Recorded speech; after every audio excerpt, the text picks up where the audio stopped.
Assalamualaikum warahmatullahi wabarakatuh. Yang terhormat kepada Bapak Dadang Priyono, SEMPA, selaku dosen mata kuliah Kewirausahaan Islami. Perkenalkan, nama saya Nur Khalifah, saya dari Program Studi Manajemen Sumber Daya Manusia Universitas Muhammadiyah Cirebon. Pada kesempatan kali ini, saya ingin memaparkan jawaban dari ujian akhir semester saya sebagai bahan bahwa saya mengikuti ujian Kewirausahaan Islam. Nah, sebelumnya itu ada video yang nomor 1 dan nomor 2. Sekarang kita lanjut ke nomor 3-nya. Mari simak video berikut ini. Soal nomor 3 yaitu paparkan analisis Anda. Bagaimana strategi dan adu kreatif wirausaha muda dapat bertahan di tengah pandemi COVID-19 ini, serta bagaimana jejaring wirausaha muda untuk dapat menyelamatkan sektor UMKM. Menurut saya, para pengusaha muda memiliki strategi bertahan di tengah pandemi COVID-19 ini karena mereka memiliki ide yang kreatif dalam mencari peluang bisnis. Di era kebiasaan yang baru ini, penjualan yang bergeru selama pembatasan sosial berskala besar atau PSBB membuat mereka harus lebih kreatif untuk mempertahankan bisnisnya. Di sini kita harus bermain otak untuk mendapatkan ide yang lebih kreatif dan unik dan memiliki peluang besar untuk keberlangsungan usaha kita. Tentunya dampak dari COVID-19 ini dirasakan oleh semua wirausaha. Dan bagaimana sih strategi bagi wirausaha muda sendiri untuk dapat bertahan hidup di tengah pandemi COVID-19 ini? Yaitu dengan cara yang pertama, yaitu kita ubah target pasar yang tadinya untuk semua pengunjung yang dari berbagai daerah, sekarang kita hanya untuk pengunjung yang berdomisili tempat tersebut. Kemudian yang kedua, yaitu kita harus pikirkan sebuah ide baru. Jadi berhubung kita di era yang baru yaitu COVID-19, maka kita harus menyesuaikan ide kita dengan keadaan kita sekarang. Yang ketiga yaitu menambah saluran pemasaran. Berhubung kita dalam keadaan COVID-19, maka menambah saluran pemasaran adalah salah satu hal yang penting untuk memajukan usaha kita.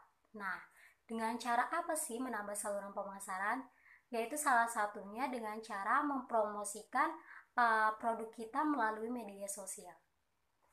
Pada hakikatnya, para pemuda memiliki peran dalam mendorong pengembangan yang berkelanjutan di Indonesia. Sebab 70% ekonomi Indonesia dikuasai bisnis kecil yang digerakkan oleh anak muda.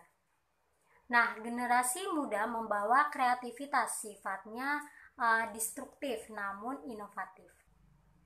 Banyak dari wirausaha muda memanfaatkan jejaring di antara mereka untuk saling membantu dan bertahan di tengah pandemi COVID-19.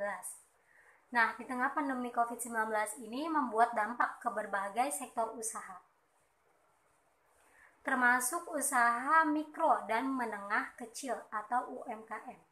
Tak pandang usia, pelaku UMKM wirausaha muda turut mengalami kesulitan untuk sekedar bertahan.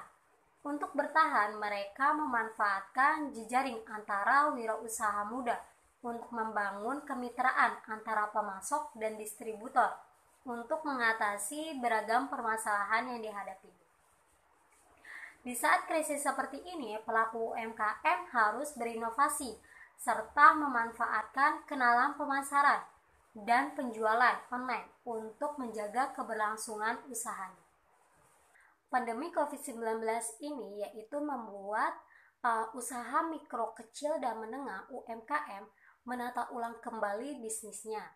Salah satunya yaitu Little Talks Planner yang mengubah lini bisnis ini dari jasa perencanaan pesta menjadi produsen pelindung muka. Di salah satu webinar oleh Harika Rahman, yaitu pendiri Little Talks Planner, mengungkapkan perusahaan lini bisnis dilakukan agar usahanya tetap berjalan dan karyawannya tetap mendapatkan penghasilan. Ide tersebut terinspirasi peningkatan kebutuhan alat pelindung diri (APD) di masa pandemi COVID-19. Pelindung muka merupakan salah satu APD yang mudah diproduksi, serta bisa menggunakan bahan baku yang terjangkau. Tentunya tidak mudah dalam menjalankan bisnis tersebut. Ada beberapa tantangan karena tidak mengetahui bagaimana cara berbisnis serta daring. Para UMKM harus belajar beradaptasi dengan perubahan tersebut dengan riset serta bertanya kepada pihak yang berpengalaman. Saat ini juga sebuah bisnis harus memiliki subbisnis lainnya untuk menopang bisnis utama, dalam arti jika suatu bisnis itu mati, ada bisnis lain yang bisa menopang kita.